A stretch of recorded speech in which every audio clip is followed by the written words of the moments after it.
तो अभी हमने ले लिया है आज आईफोन का चार्जर, जो पड़ा है हमें 2100 रुपये का। अब हम इसको खोल के दिखाते हैं आपको।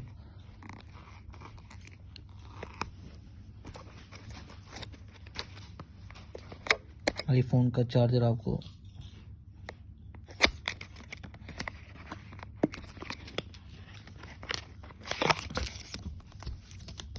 ये आ गया आपका आईफोन का चार्जर, और इसके साथ आपको मिला है ये खाली, और ये कुछ बुकलेट सी मिली है अडॉप्टर के लिए, सिर्फ 1900 रुपये का।